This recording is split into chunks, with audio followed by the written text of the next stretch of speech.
Bem, meu aluno, agora chegamos à aula aqui de teste do compressor inverter, tá? Ar-condicionado não está funcionando, compressor não parte, tá? Vamos fazer esse teste aqui. Primeira coisa aqui que você sabe que nós temos a bobina UVW, tá? Dá para você ver ali que o W é o comum, tá? CW, certo? Entre parênteses. O R é o U, certo? E o nosso S é o V, beleza?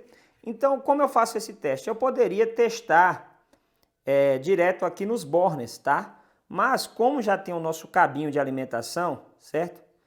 De alimentação aqui do nosso compressor, eu prefiro testar no cabo. Ah, Leandro, por que você prefere testar no cabo? Porque aí eu já descarto algum problema no conector, tá? Do meu cabo e também nos terminais que entram lá. Você não concorda comigo? Porque se tiver algum terminal aqui com problema interrompido, a gente já consegue matar a charada que não está conduzindo até o nosso compressor. Então eu indico para você, ao invés de fazer o teste direto nos bornes lá, faça essa medição aqui, ó, direto no conector, tá? Porque você vai saber se tem problema já, se o problema é o cabo ou não. E de qualquer forma, se você quiser mais uma segurança, só tire os cabos de lá e teste o cabo também, tá? Quando for pegar, puxa aqui os terminais aqui para ver se não tem, se o cabo aqui não está solto do conector, né? Analisa sempre terminais para ver se também se os terminais não estão folgados, se não está dando mau contato. Também é muito importante você estar fazendo isso aí também, arrancando os terminais e puxando aqui para ver se não está solto, tá? Mas no caso aqui, como é um compressor novo, a gente vai fazer o teste direto aqui, tá? No soquete, tá? No conector aqui que entra na placa, beleza? Vamos fazer o teste para ver se não há bobina aberta e medindo aí as resistências ômicas da bobina, bem como o teste de massa, que é o teste de corrente para a carcaça, beleza? Bem, estamos aqui com o compressor inverter para fazer alguns testes, mas antes de fazer esse teste aqui, eu quero falar para você que nós vamos fazer o que aqui? Acho que basicamente 2 testes, tá? Mas que um compressor ele pode ter aqui, ó, vamos falar 5 tipos, né? Eu listei de problemas, tá? Problema número 1, problema de bobina. Ele pode estar com um problema de a bobina já está transferindo corrente para a carcaça, é um problema número 2. Problema número 1 é um problema de bobina em curto ou aberta, tá? Problema número 2, corrente para a carcaça, nós vamos fazer o teste de massa, certo? Problema número 3, embora o compressor ele pode estar bom, né? Não está em curto com a carcaça e não está em curto a sua bobina, mas ele pode estar com o problema número 3, que é o compressor travado, tá? Problema número 4, né? O compressor ele pode estar sem compressão, certo? E um problema número 5, que é quando a corrente elétrica fica elevada no funcionamento do compressor e não abaixa de forma alguma, tá?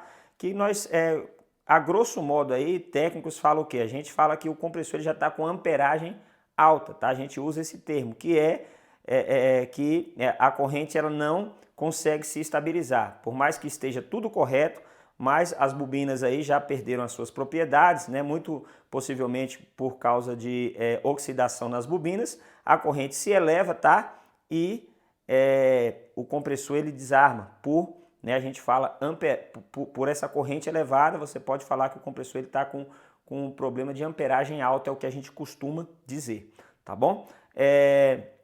Nós vamos fazer aqui primeiro o teste para ver se a bobina ela não está aberta ou em curto, tá? Então, esse aqui é algo muito importante você frisar aí, principalmente, né, você que está iniciando aí, porque dentro do compressor inverter é diferente de você fazer o teste de um compressor rotativo convencional. No compressor rotativo convencional, certo? Você fazendo o teste dos bornes, tá? Dos 3 bornes de um para outro, pode dar uma pequena variação, certo? E esta variação ela se difere do inverter porque o inverter ele tem que ter assim, praticamente as resistência ômica entre as 3 bobinas que nós vamos medir tem que dar praticamente em cima ou com pequena variação. Já o comum não é desta forma, tá? Então isso é o que você tem que frisar no compressor inverter. Pequena variação em resistência ômica que a gente vai medir e falar para você, tá bom? Então, basicamente, essa é a diferença, o teste de massa é o mesmo, tá? Para ver se tem corrente para a carcaça. E a escala que eu vou fazer essa aferição, Leandro? Bem, você pode fazer em continuidade, que é a escala de diodo, ou a escala de 200 ohms também, que é uma escala de continuidade, tá? Sonoro ou não, tendo bip ou não. Tem aparelhos, como eu falei, a escala de bip ela vem em 200 ou vem na de diodo, que é essa aqui abaixo, tá? Essa aqui tá vindo na de 200, certo? Mas a gente costuma medir aqui, ó, na escala de 200 ohms, tá? Fazer esse teste. Leandro, qual é a resistência ohmica que tem que me dar entre as bobinas? Como você viu ali, nós temos a bobina UVW, tá bom?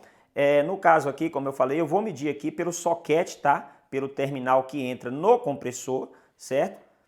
Não importa se eu vou pegar o primeiro V, W, isso não importa. O que importa é eu medir as três. No caso aqui, ó, tá ligado lá no borne, né, nos bornes. Eu vou pegar aqui como fio azul, fio vermelho e fio marrom. Eu tenho que medir do azul para o vermelho, do azul para o marrom e do vermelho para o marrom. Vai ter que me dar que resistência? Bem, geralmente os compressores inverter, eles variam em uma resistência ohmica de meio ohms até 8 ohms, tá? Então a gente pode encontrar esta variação dependendo da temperatura. Então, um exemplo aí. Se eu vim e faço a aferição aqui, está me batendo aqui 3 ohms, um exemplo. Mas teve uma variação de temperatura, depois de meia hora eu vim medir de novo. Está me batendo agora já 6 ohms. Isso pode acontecer, não é defeito no compressor, mas as suas bobinas vão variar a resistência ohmica de acordo com a temperatura, tá? Ou para mais ou para menos. Isso aí você não precisa se ligar com isso, tá? O mais importante nesse teste é que se der 3 ohms, tem que dar nas três bobinas 3 ohms. Se der 6 ohms, um exemplo, ou 8 ohms, vai ter que dar 8 ohms, né, nas três, com uma pequena variância de meio ohms, tá? Uma tolerância aí para você descartar problema de meio ohm. Por exemplo, eu medi aqui uma bobina, tá dando 3 ohms fechado em duas, tá? Mas em uma das bobinas aqui, tá me marcando aqui 3,2, 3,3 ou no máximo 3,5 ohms é aceitável, tolerável esse meio ohms. Mas se tiver, por exemplo, em duas aqui está dando 3 ohms e nenhuma está dando 4 ohms, tá? Eu esperei um momento, fui medir novamente, estava me dando ali em duas 5 ohms e na outra estava me dando 6 ohms, né? E o compressor não está funcionando ou funcionando irregular, então o problema é no compressor, tá? Então você tem que se ligar nisto aí, tá bom? Então colocamos na escala de 200 ohms e vamos fazer a aferição. Olhe lá no multímetro. Vou colocar a ponteira aqui. Isso aqui também não tem polaridade, tá? Em questão de azul e vermelho e preto aqui, tá? Negativo e positivo, polaridade não tem. Não se preocupe com isso. Coloquei uma ponta de prova no azul e a outra no vermelho. Olha no visor lá, tá me dando uma resistência de 3,1. Agora do azul para o marrom. Vou colocar do azul para o vermelho. Já coloquei, né? Do azul para o marrom agora, para o último. 3,1. E agora, da do meio, que é o vermelho, para o marrom, que é a última que eu não fiz essa aferição.